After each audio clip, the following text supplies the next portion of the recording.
puis je trouve. Venez par ici, j'ai quelque chose à vous dire. Allez. Bonjour les chefs, j'espère que vous allez bien en ces temps de confinement. Voilà, je viens parce que vous m'avez demandé des patrons concernant des patrons vikings et des patrons de costumes russes et slaves. Alors, voilà, la première question, c'est avant de demander à avoir un patron de costume historique que je sortirai de ma besace magique comme par enchantement, posez-vous d'abord la question de savoir quel costume vous souhaitez avoir. Dans l'univers du costume, on présente généralement 3 types de costumes.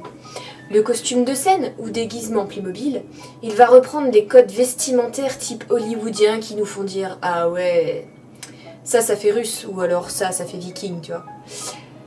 On va avoir en deuxième le costume d'évocation qui lui va s'appuyer sur des patrons historiques mais n'aura pas de tissu historique par manque de moyens ou alors tout simplement par manque d'intérêt à la finalité du costume. Comprenez que si le costume en question doit faire juste une sortie ou deux, il n'y a pas du tout l'intérêt à prendre effectivement du tissu de laine qui va coûter excessivement cher, etc. Donc vous par exemple, pour vos grands jeux, vous n'avez pas à faire un tissu, vous n'avez pas intérêt à faire un costume 100% historique avec des galons tissés à la ceinture ou quoi que ce soit. Mais vous n'allez pas non plus prendre des tissus flashy, brillants, ou alors sinon les rideaux de Tante Léonie. Vous êtes gentils, vous les laissez, hein. Et en troisième, vous avez bien évidemment les costumes de reconstitution. Alors la reconstitution, là c'est vraiment tout qui est reproduit comme il le faudrait, dans les règles de l'art, etc. D'accord ? Le truc dans la reconstitution, c'est que c'est pour faire de l'histoire vivante, donc la finalité, comme je l'ai dit encore une fois, est différente. Alors, pourquoi ne pas prendre le costume Playmobil à 39,99€ TTC en promotion chez Amazon, frais de port offerts avec l'achat d'une brosse à dents à 2€? Ce serait tellement plus simple, tout simplement parce que le scout ne fait rien à moitié. Or ces costumes ne sont ni faits ni à faire, et dès que, comble du bonheur, vous irez une fois dans les bois, et là il sera HS, déchiré et décousu. Faut pas oublier que c'est du made in China.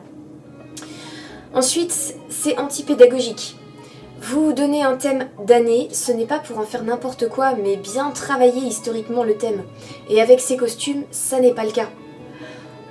Troisièmement, vous confortez les poncifs d'Hollywood et l'image collective de votre thème, alors qu'il y a 1000 autres choses à en dire. Et enfin, dernier point, ces costumes ne sont pas pratiques du tout. La ceinture qui sert de râtelier à tout un tas d'objets insolites, ainsi que la peau de bête qui tient à peine sur les épaules, vous verrez, vous allez très vite le retirer.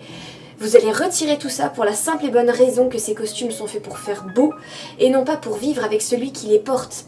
Idem des manches extra longues qui vont se prendre partout ou qui vont tomber sur vos mains et qui finiront déchirées ou dégoûtantes. Bref, je vous conseille de faire un costume dans lequel vous pourrez courir, faire un grand jeu, un costume dans lequel vous pourrez tout simplement vivre avec et qui ne vous entravera pas. Un costume comme ça, croyez-en mon expérience, ça n'a pas de prix.